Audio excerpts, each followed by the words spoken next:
Welcome to The Brain Architects, a podcast from the Center on the Developing Child at Harvard University. I'm Tassie Warren, the center's Deputy Director and Chief Strategy Officer. Our center believes that advances in the science of child development provide a powerful source of new ideas that can improve outcomes for children and their caregivers. By sharing the latest science from the field, we hope to help you make that science actionable and apply it in your work in ways that can increase your impact.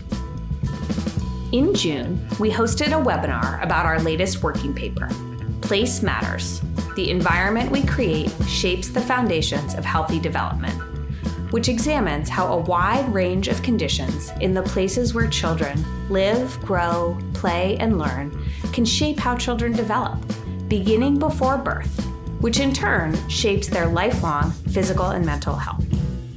The paper examines the many ways in which the built and natural environment surrounding a child can affect their development, along with the systemic factors that shape those environments, particularly the role that systemic racism has played and continues to play in creating a deeply inequitable distribution of risk and opportunity across communities.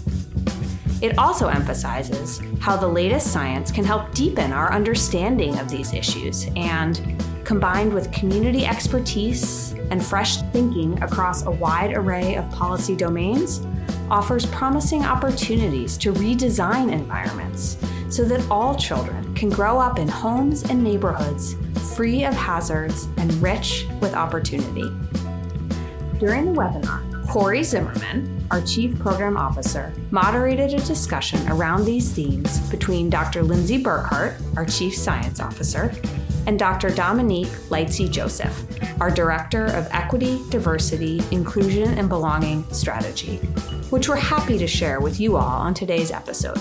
To access the full working paper and related publications, please visit our website at developingchild.harvard.edu. Now, without further ado, here's Corey Zimmerman. Hi, everybody. Welcome. I'm Corey Zimmerman. I'm the Chief Program Officer here at the Center on the Developing Child. And today we're going to be discussing a paper. The name of it is Place Matters: The Environment We Create Shapes the Foundation of Healthy Development. This paper was written by our National Scientific Council on Developing Child and was released earlier this year in March. We see this webinar as an opportunity to begin to understand a broader frame for thinking about what influences early childhood development, the role that inequity plays in influencing the environment children are in, and third, some early thoughts on new actors or sectors that might be called upon, given this broader frame, to be able to join us in our collective effort to improve outcomes for all children and their families. Okay, with that, let's get started. It is my pleasure to introduce you to my two colleagues, Dr. Lindsey Burghardt, who is the Chief Science Officer here at the Center on the Developing Child. And then second, Dr. Dominique Lightsey-Joseph, who is our Director of Equity, Diversity, Inclusion, and Belonging Strategy here at the Center. Okay, so we're going to start with a brief overview of the working paper Place Matters from Dr. Burghardt. Thank you again, Corey, for that introduction. And thanks to all of you today. You took time out of your day to join us and to hear about this new working paper from the National Scientific Council. So the overall focus of this paper is really to broaden the frame of how we're talking about early childhood development and health. And we're going to look upstream today and consider all the different factors that influence how kids develop. So we all experience this continuous influx and flow of influences from our environments, and they begin before birth, right? In the earliest days of the prenatal period, and they continue throughout our lives. And these influences include the environments of relationships. And those environments, that environment of relationships is just as important as it's ever been. And children also experience exposures and influences from the physical environment that surround them and their caregivers. So particularly the built and natural environments. And there are a really wide range of conditions in places where children live, learn, play, and grow.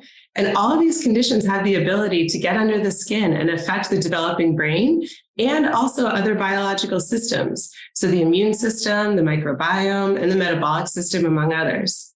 And beginning before birth, these environmental conditions are shaping how children develop. And that in turn has the ability to shape their lifelong physical and mental health. So the built and natural environments and the systemic factors that shape them, like policies that influence where people are able to live and how resources are distributed, interact with each other, and they interact with the child's social environment in really deeply interconnected ways. So this is really what we mean when we say that place matters. So every environment is infused with a combination of influences, and these influences can have positive or negative effects, right, on health and development. And it's also really important to recognize that level of exposure to risk and access to opportunity for children are not distributed equally. So in 2004, the National Scientific Council on the Developing Child described the effects of early life experiences on the developing brain in its first working paper called Young Children Develop in an Environment of Relationships. And over the 2 decades that followed, this concept really helped to make the case for caregiver-child relationships as sort of the active ingredient in how environments can influence the architecture of the developing brain. So the environment of relationships includes the presence of responsive relationships, the presence of significant stress and adversity, caregiver well-being, social connectedness, community support, faith and cultural traditions. And so more recently, as our understanding of the early origins of health and disease have advanced, we've also really started to understand how early experiences affect multiple developing biological systems beyond the brain. So thinking about the immune system, the metabolic system, the respiratory system, and actually how these systems are interacting with each other and shaping each other as well as the brain. So the environment of relationships, again, is just as important as it's ever been. But these environments, that environment or relationship, it doesn't exist in isolation. It exists in the context of these much broader environments that include the built and natural environments that surround children. Exposures from the natural and the built environments also directly shape the development of biological systems inside the body. And they interact with adult-child relationships in a really deeply interconnected way. And these exposures can be positive or negative. And they can include things like air quality and temperature that children breathe, the purity and availability of their water supply, their ability to access safe green space and healthy housing, and whether or not they're exposed to things like environmental toxicants. So we can take the example of lead as one that many people are familiar with. So lead is one factor in the built environment that connects to safe and healthy housing, connects to clean water supply and to exposure to toxicants. And we've known now for a really long time that lead is harmful to children's development, particularly in the prenatal period and in the earliest years. And lead is still a challenge for a lot of families that today that are still dealing with this. And the ongoing situations in Flint and in Jackson speak really clearly to this issue. So the presence of lead in children's drinking water directly influences and affects their development, and it also shapes the environment that their caregivers are in with the burden and stress that it puts on them. So if there's lead in the water supply, caregivers often have to seek out alternatives, and it's typically at a cost. They may need to find time for additional doctor's visits and follow-up, and all of this can cause stress on them, and that can impact their ability to be in a caregiving relationship. So when we look at an environment, one that provides lots of positive influences is more likely to support children's healthy development. And just as an environment that provides or imposes more negative influences is going to be more likely to result in disease and in poor health outcomes. So let's widen the frame one level further, because there's also these really broad systemic influences that play quite a powerful role in shaping the environments where children live. So these systemic influences are going to shape children's development directly, and they're going to shape them indirectly through their influence on a child's environment of relationships and their built-in natural environments. And these influences include things like current and historic public policies, systemic racism, and intergenerational poverty, among others. So it's really important to acknowledge that conditions in our built and natural environments are not experienced equally among children. They vary quite widely. And the adverse effects of systemic racism in particular have deep historical roots whose impacts continue to the present day. And many present-day policies continue to perpetuate these inequities and their ongoing effects. So there's an example that we're going to dive deeper into a little bit later on in redlining. And redlining strongly influences where many children of color live today. And although this practice is now illegal, it has modern-day implications like the home appraisal process that continue to shape the environment where young children grow. So increasingly, data that has been provided that shows deep analyses of these differences at the community level. And there's one that's provided by the Childhood Opportunity Index, or COI, and that's cited in the working paper. And then we'll again talk in more detail later on. But the COI demonstrates that in the United States, neighborhood opportunity is highly segregated by race, with Black and Hispanic children having access to significantly less neighborhood opportunity than white children. So let's shift a little bit now to talk about timing, which is so important. But it's really clear now that it's not just our genetics and it's not just our environment that influence health and development, it's both. And the influence that our genes and our environment have on our health also really depends on the time during which we have certain experiences or exposures. And people differ in their sensitivity to influences from their environment at different points throughout their life course. And children's biological systems in particular have different periods when they're really sensitive and more sensitive to various environmental exposures and influences, even within the same biological system. So one example is the developing microbiome in our guts, which is very sensitive to influences from the built and natural environment around the time of birth and in the first few years of life.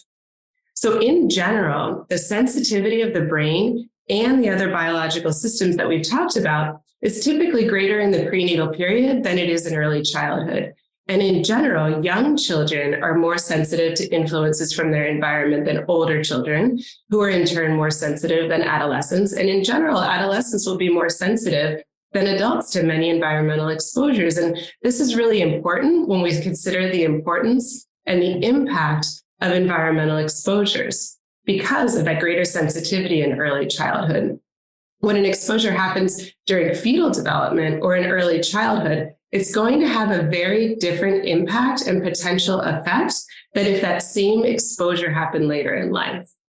So when we think about it, actually, the first place where a child's development is affected by place is the intrauterine environment during pregnancy.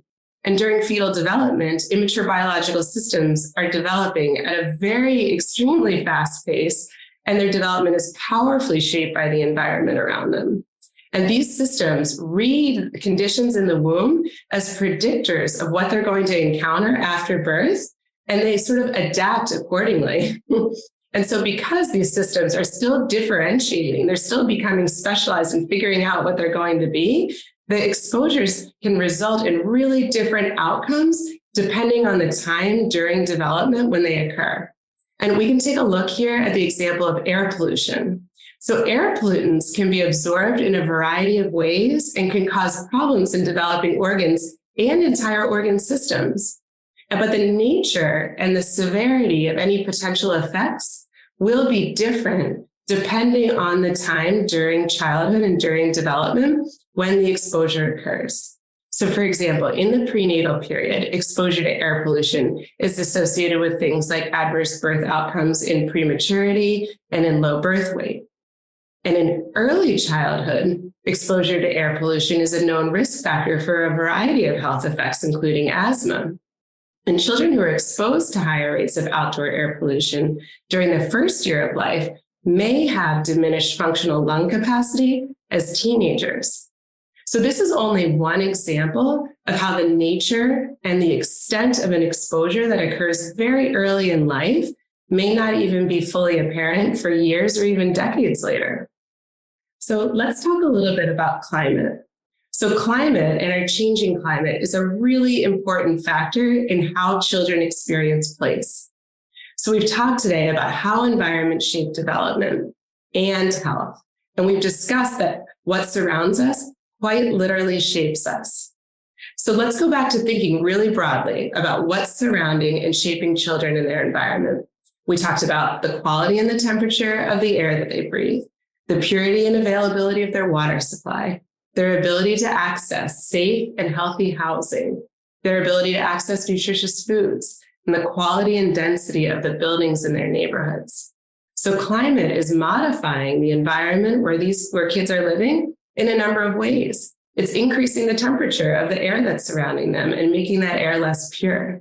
And it's altering the availability and purity of the water supply. And that's making housing less predictable through displacement and through increasing energy costs. And it's making nutritious foods for many children around the world even more scarce. So climate is changing children's environment, and it's doing it unequally across groups. And let's just take a moment to look at heat as an example. So higher temperatures actually lead to a really wide variety of negative outcomes on development and health, including adverse birth outcomes like prematurity and low birth weight. It can have impacts when it's experienced even in early childhood on academic achievement that can persist for many years later. And heat increases the effect of air pollutants, which are known to worsen conditions like asthma. So more heat will intensify the effects of air pollution, and we'll see more problems with asthma as a result. And heat is increasing in all children's environments all over the world, but it's not increasing equally among communities. So urban areas that already have a higher density of buildings already are experiencing higher temperatures and have less green space are going to be more impacted than suburban or rural areas. And the disparities then in exposure to heat and to the intensified effects of air pollution are going to be different depending on where you live and how you're experiencing our changing climate. And as a result, we're going to see a disparate impact in the contribution to disparities in rates of diseases like asthma that are already based on where children live. So we feel that the implications of this really rapidly growing science on this front are clear.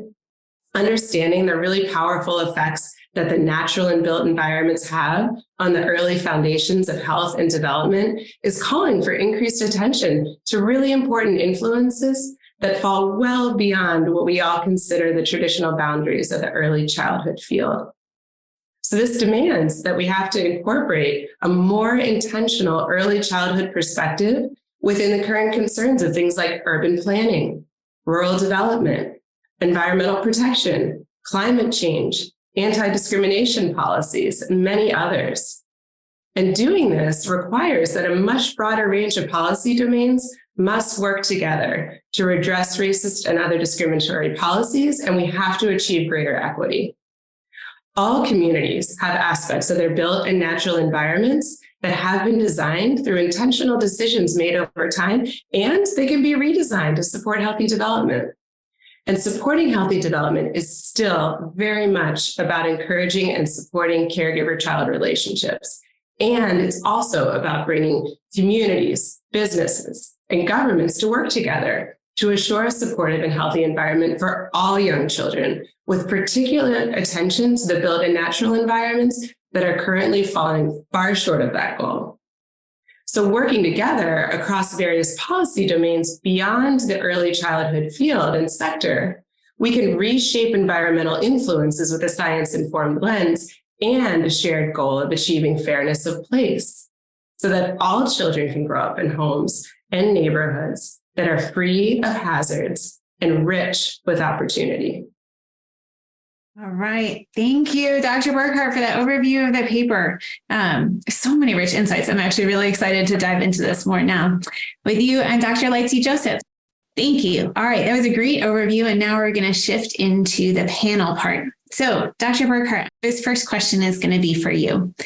You mentioned that every environment is infused with a combination of influences, that those influences can impact children in positive and negative ways.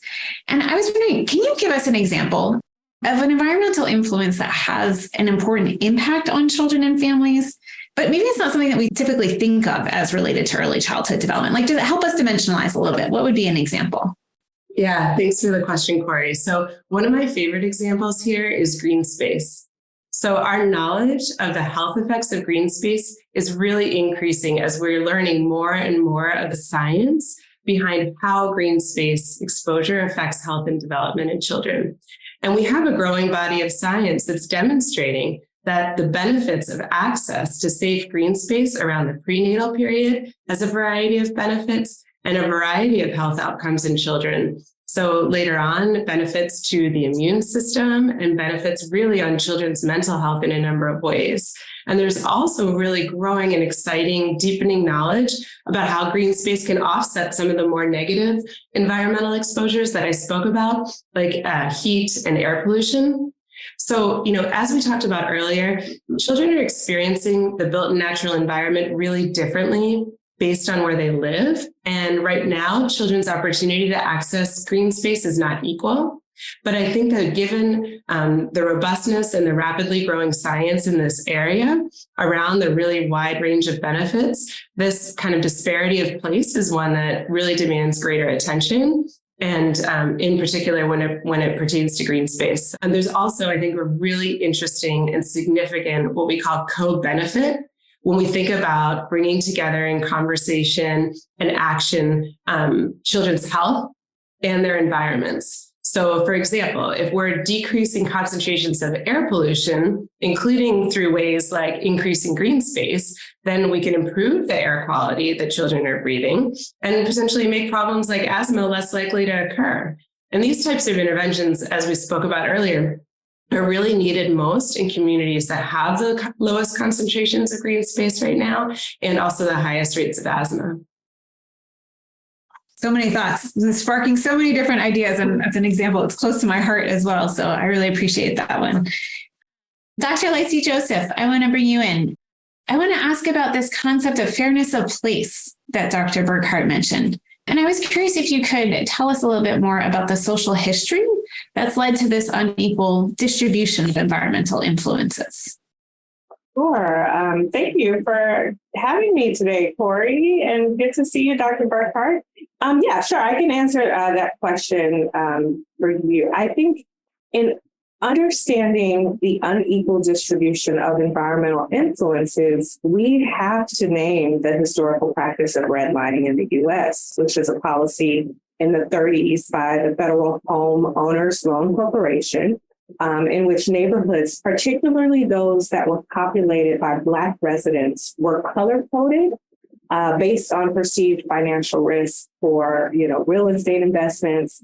And those areas that were color-coded red were seen as the riskiest and the most undesirable neighborhoods. And this process resulted in these communities being systematically denied vital services and opportunities for economic advancement in this country. And despite, the Civil Rights Act of 1964, the Fair Housing Act of 1968, which officially outlawed redlining, the economic disparities that resulted from these discriminatory practices persist. An example of this would be, there was a 2020 report that was conducted by the National Community Reinvestment Coalition, which found that 74% of neighborhoods initially redlined in the 1930s remain economically disadvantaged today. And this is characterized by, lowered home values, higher rates of poverty, and, things of that nature. And I'd be remiss if I didn't say that the impact of redlining, it doesn't just end at, financial implications. They stretch deep into the health and environmental inequalities too. And as Dr. Burghardt mentioned earlier, we can take Flint, Michigan, for instance, which, is discussed in the paper. And the city's water crisis, which subjected a predominantly Black community to dangerous levels of lead exposure, has roots in the long-term consequences of redlining. It was that facilitated segregation of that city all those years ago that resulted in this higher concentration of poverty and exposure to these environmental hazards in comparison to, other neighboring areas in the state. So to really answer that question, Corey, I think the influence of redlining has pervasively shaped the socioeconomic and environmental contours of our neighborhoods. And consequently, it has defined the environments where our kids erased and the opportunities or lack thereof they have to grow up healthy. Thank you for sharing that. And I want to pull it forward now and ask you a follow-up question, Dr. Lightsey-Joseph, around the Child Opportunity Index that Dr. Burghardt mentioned earlier and is in the paper. I think that's a way of kind of quantifying also some of the ongoing pieces that you're talking about. So that the index lays bare the many ways in which disparity of place continue to exist across communities today. And I was curious about what this powerful data set has to offer us as we think about how to create health promoting environments for all children. So I was curious your thoughts about that. The Child Opportunity Index, or the COI, is, as you said, it really does lay bare the fact that these disparities across communities exist.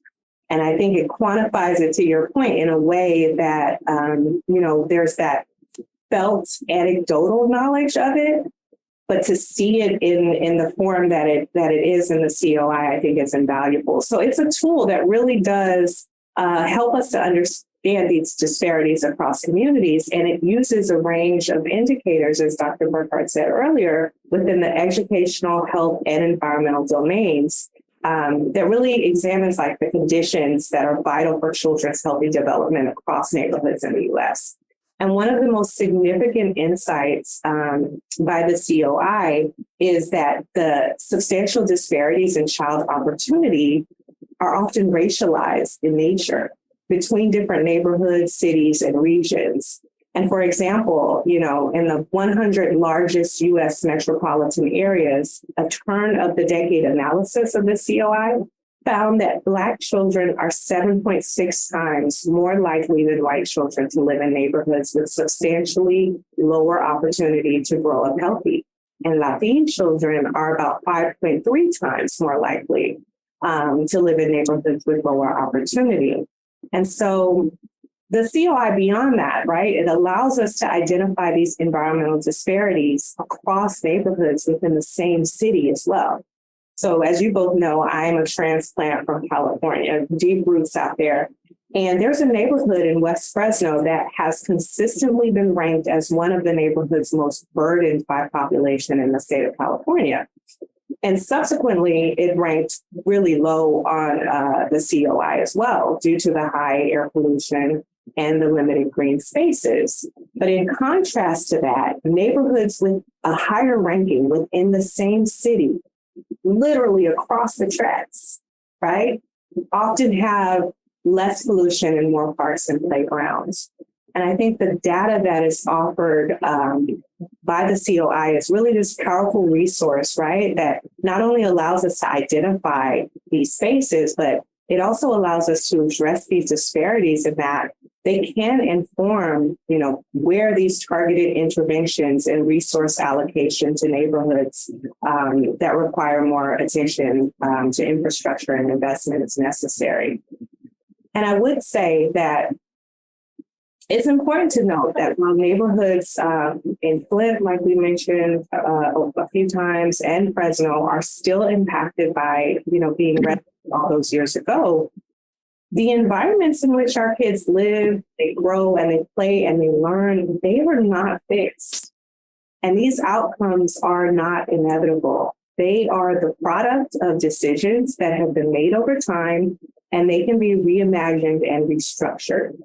And so I think it's the responsibility of us, like researchers, government officials, advocacy groups, policymakers, just to name a few, but it's our responsibility to really work collectively with community leaders to invest and restructure these built environments. I think we have to work together. That's the only way that we're going to be able to support healthy development for kids, regardless of their race, their ethnicity, or their socioeconomic status. I love that. This is a product of decisions that have been made over time, and we have the opportunity to redesign. And I find such power in that. There's such agency actually in that this is changeable. We can do this differently. So Dr. Burghardt, I want to actually ask you with that lens in mind, there is an opportunity to redesign neighborhoods and communities to support healthy development. You had a last point in your presentation that was around the expanded role for actors in other sectors outside the traditional early childhood field. So I wondered if you could expand on that a bit. Yes, absolutely. Thanks, Corey. And I think I'm going to plus one what Dr. Lightsey-Joseph just said. And that I think for me, like the thing about the COI that really stands out is her point that she made about the geographic proximity and the starkness of difference. Like, I feel that we can't emphasize that point enough. If you look at cities like Milwaukee, I think is a good example of one where literally adjacent to each other, some of the highest levels of opportunity in the state and the lowest opportunities in the country right next to each other. And I think that it just highlights that intentional decision making of where to allocate and distribute resources. It's a really stark example. And if you check out if anyone's interested, you can go to the website actually and learn a lot about the COI in your particular area. And it kind of translates, I think, to what we experience and know from our own experiences. So not adding anything more eloquent than what Dr. Lightsey-Joseph said, but I think just a really, really valuable tool when we're thinking about where we can invest and where we can focus on health promoting environments. So to get back to your question, Corey, thanks. In the beginning of our time together, I talked about broadening this list of policies that we're thinking about as affecting the foundations of early childhood development and lifelong physical health and mental health. And the list I gave is by no means exclusive, but I think that looking at things like environmental protection, climate change policies in particular, mitigation, housing, urban planning, zoning requirements, which helps to redress things like redlining, economic development, criminal legal reform and the criminal justice system, and anti-discrimination policies, we can bring decision makers from all these different sectors to the table, even though they haven't traditionally considered their work perhaps as impacting childhood development and lifelong health. We can again think about how all of the decisions we're making, literally everyone, is affecting childhood health and development. And I think many people who are here today are already doing that in their work, but it's thinking about who else can we bring in and who else can we share this messaging with? Because we can make a child assessment, impact assessment in every policy and program that we do. We should be looking at every single decision we make, even the ones that on the surface you'd think, well, there's no way that could affect children. Most people here could explain how it in fact would. So everything from minimum wage laws to zoning laws, they will affect children's development. They will shape those environments, and those environments will shape children's health and development. And we really need to demand that kids are considered and that the impact on them is considered when all of these decisions are made. Okay, so we have reached a point in the session. I feel like I should readjust my chair somehow. We're going to switch into the Q&A session now. So we're going to switch over from the questions that we had sort of prepared and now respond to questions that have come in through our social media channels, through registration links. So a big thank you, Dr. Lightsey-Joseph and Dr. Burghardt, for your responses so far and for your upcoming next set of thoughtful responses also. All right, the first one I'm going to start with is, this one is for you, Dr. Lightsey-Joseph. Given what we've been talking about, can you talk more about how, and connect this to how does this align with protective factors and resiliency?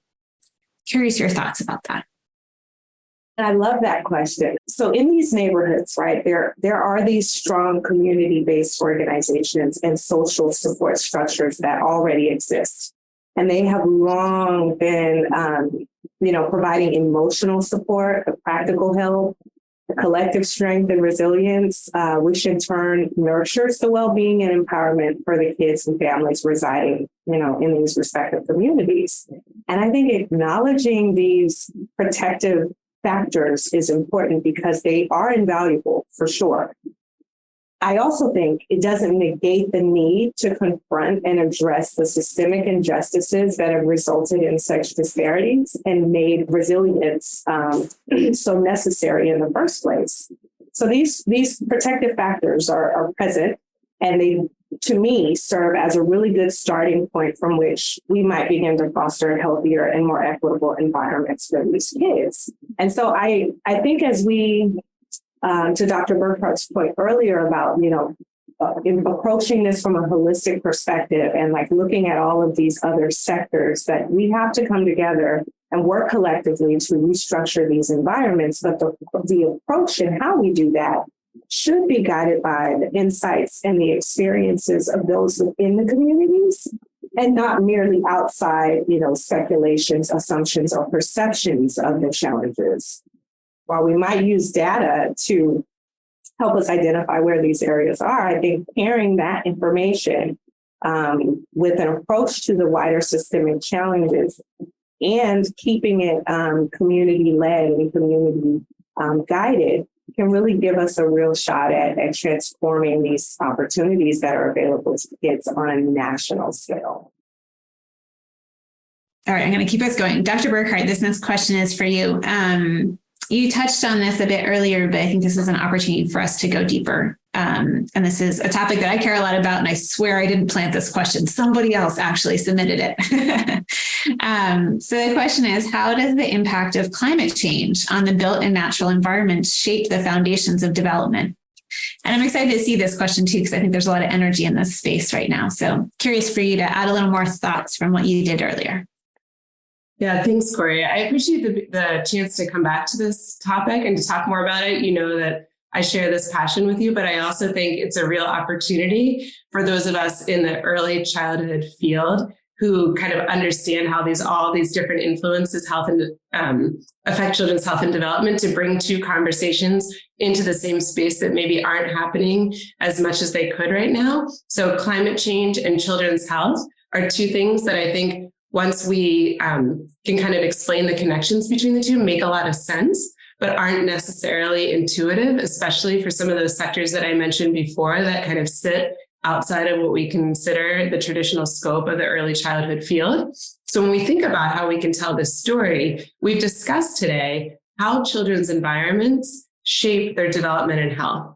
And we know that environments affect development, and that climate change affects each of the environments that we talked about today, and that it does so unevenly across these different groups.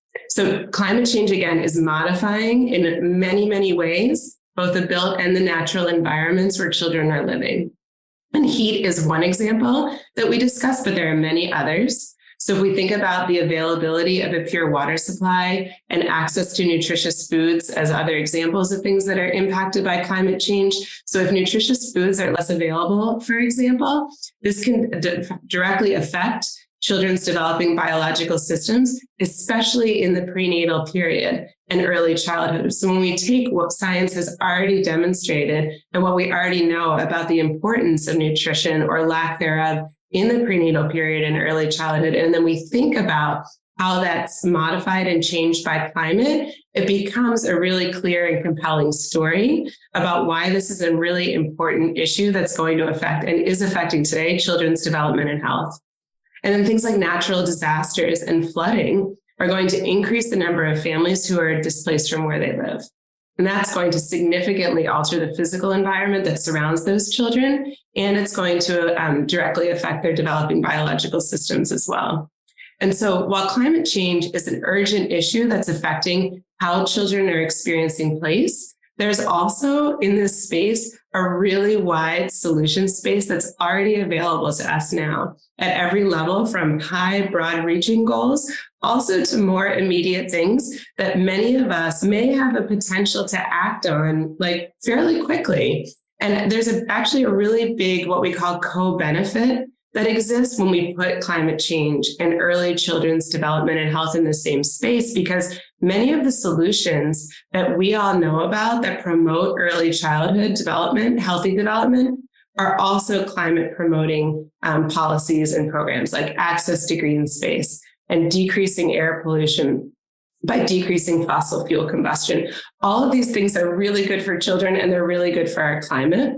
There's a strong financial case that we can make here too. So there's good research that's demonstrated that for every dollar we put into decreasing greenhouse gas emissions, for example, we see up to at least $6 gained in child-related outcomes. So that's pretty compelling, and maybe something we can take out into the field when we have these conversations.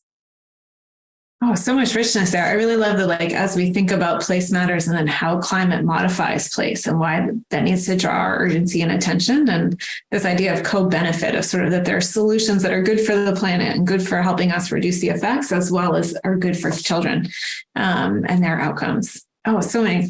We could spend another hour there, but that's not what this webinar is for. Okay, let me keep going in questions. Dr. Lightsey-Joseph, this one is for you. So this is a theme we've been touching on throughout, and it's sort of expanding beyond early childhood. But this one is particularly about how can government agencies and nonprofits reach influential leaders like business to advocate for young children? So I think that in the same vein as Dr. Burghardt's presentation earlier at the time of our start together, I think the key to reaching influential leaders like those in business is to first recognize that there is this intersectionality of children's lives. And so the environments that they are growing up in are influenced by so many sectors outside of just the early childhood arena. So really anybody, everybody can contribute from their respective domains. And it's going to take that kind of a holistic approach. There's that term again. To make this change happen. And I think to answer this question more directly, I might use what we do at the center as an example. So, we have the knowledge base on early child development as it relates to the brain. And we do the work to turn that scientific information into practical action. And we develop partnerships to engage with leaders, some within the ECD and some outside. And we adjust what we bring to the table to their respective contexts. And then that enables those leaders to go out and advocate for and restructure programs and policies that favor children and families within their own unique contexts. And so from my perspective, I see advocacy being more about, more than just persuading others to act. It's equally about investing the time into empowering one another to act. And I think the aim of government agencies and nonprofits should be to provide open access to our insights and our resources, develop outreach tactics that are context specific and relevant. And I think we need to partner with leaders with respect for their unique contexts. And when we approach these leaders, we also need to, be sure that we're not just seeing them merely as benefactors of our information or our resources. They are our partners in doing this important work. I love that. There's so much of it's a two-way interaction here. And sort of what do we bring and how do we engage together in this work? I think it connects actually in some ways to this next question that we have. The next question is for you, Dr. Burghardt, and it's asking about what are possible changes that schools can make? So now coming at it from kind of a different lens and different set of partners. What are possible changes that schools can make to have a positive impact on healthy development? And maybe there's some particular calling out of early care and education centers too within that, but the question asks first sort of about schools. Yeah, it's a good question. And it's tough because, most schools are already taking on really substantial, really difficult efforts to meet basic needs of a lot of students and teachers. So how we think about talking about adding in and layering in things like place-based support in those spaces, I think really has to be done in alignment with the needs and the priorities of people who have been working and are working in that space for a really long time to make schools the health promoting environments that they are. And I think as in any program or policy domain, it's really important to call out what Dr. Lightsey-Joseph said in involving and working with the community who is there and affected and in those schools to understand what the needs are and what their priorities are, whether it's related to air quality in schools, to high temperatures in classrooms, or to access to clean drinking water. One resource that I do refer to that I think is useful for some concrete tools is the Environmental Protection Agency has a website. I think it's epa.gov/schools. that they created with their Office of Children's Health Protection. And it has really specific recommendations about how to pursue and different options for pursuing health promoting environments in specific categories within schools. So it even has a list, I think it's called Top 10 Ways to Make Your Schools Healthier. And it has a really specific breakdown of each item in the list that contains action steps and kind of a guide for how to approach these things that can seem very kind of large and overwhelming to tackle at an individual level. And the list has things like, items that are indoor and outdoor air quality, radon, lead in drinking water, and how to approach, if you're interested, each of these different factors. I think we can also think about green space, the issues that we talked about earlier, and thinking about if there's local context or opportunity to bring green space to children's learning environments, even and especially the early care and education environments too. We know that there's benefits to having children access green space. And if they're able to do that locally in their school environment, I think that's really potentially powerful. Thank you. And I think there's so many creative solutions out there right now, too, around how to schools and the outdoor learning environments and what they're being able to do. And it's a great resource. Thanks for sharing about the EPA one. Okay, I think we have time, for 2, maybe 3 questions. We'll see here. So the next question, Dr. Lightsey-Joseph, is about, this is kind of touching a little bit on what we've talked about earlier, but how might we use data better to identify neighborhoods for higher investment and what needs are most prevalent so we know where? Curious your thoughts. One, yes, data, critical. It's critical role in informing policy decisions and identifying neighborhoods in need for that higher investment. And we've been talking about it, as you said, with the COI being one example, which we've been discussing. But I want to pick up, too, on what Dr. Burghardt was saying in terms of looking at the data on environmental conditions of neighborhoods. I think that has a really rich rich data source that we could tap into as well. And that could include looking at the data on pollution levels, access to green spaces, quality of housing, just to name a few. And we know from these studies, right, that children growing up in these areas with, high levels of pollution or limited access to green spaces are more likely to suffer from health-related issues like asthma and have lower levels of physical activity. We can also look at access to health resources, such as primary care providers, nutritious food options, because those are critical to children's physical development and overall well-being. And I think there's also data out there on social determinants of health, such as poverty rates, employment opportunities, that can also be critical in understanding the challenges faced by a neighborhood. And I think cross-referencing all of these data points on top of one another might be the way that we can, identify those neighborhoods that are most in need of investment. And a neighborhood that might rank low across all of those indicators I just mentioned would be a prime candidate for some form of a community-based participatory intervention. And I know that's a mouthful, community-based participatory intervention. But I say that because it goes back to what I said earlier. It's not just about identifying where these neighborhoods are. Any interventions would need to involve and partner with the communities and the local organizations who are already doing this work to really understand those specific needs and strengths within the context of the neighborhood. Just so many pieces that are connecting to what we've been talking about. I want to draw out, this question's for you, Dr. Burghardt, and just draw out one particular dimension actually of what we've been talking about where there's inequity. And there's a lot of data.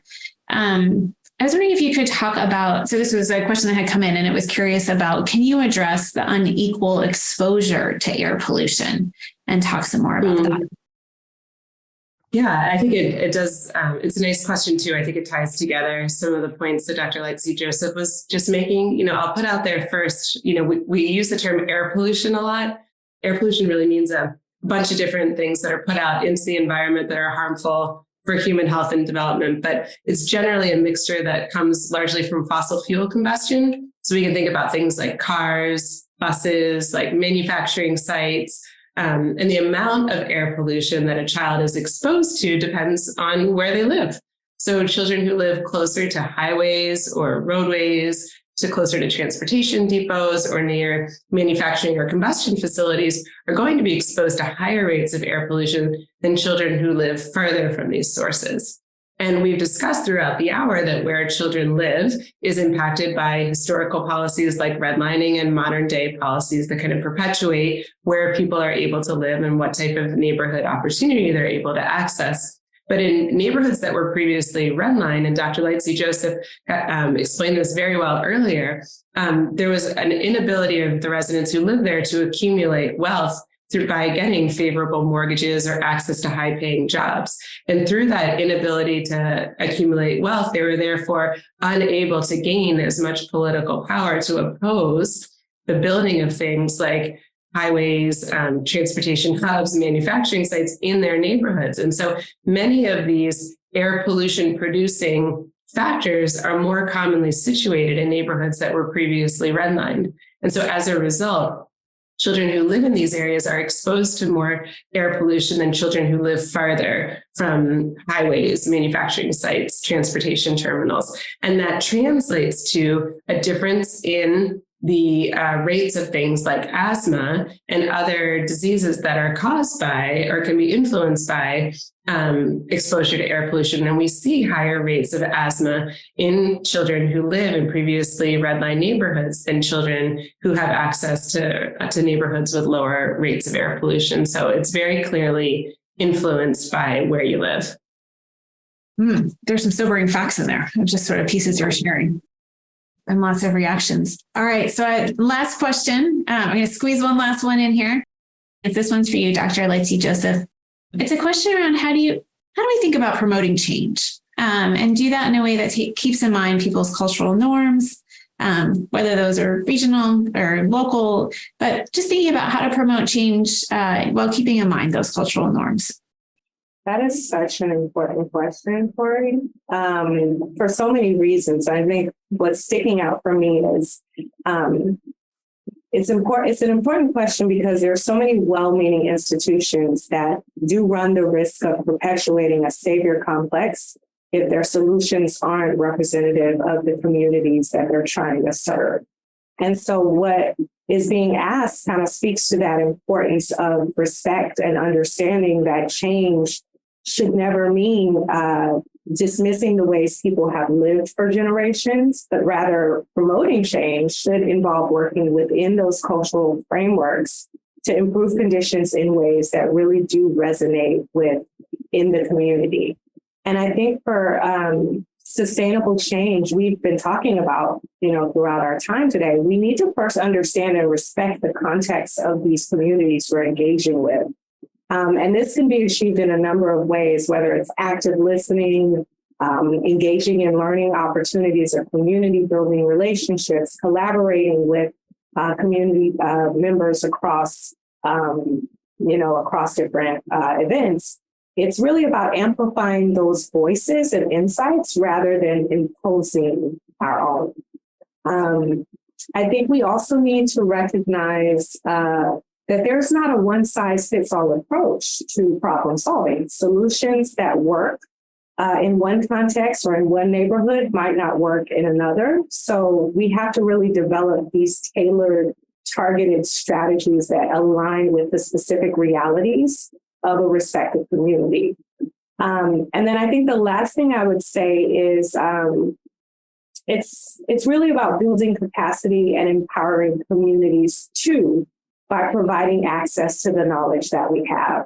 So the goal is to make sure, we're respectful of the cultural aspects in these communities while promoting and supporting the improvements, conditions in those communities.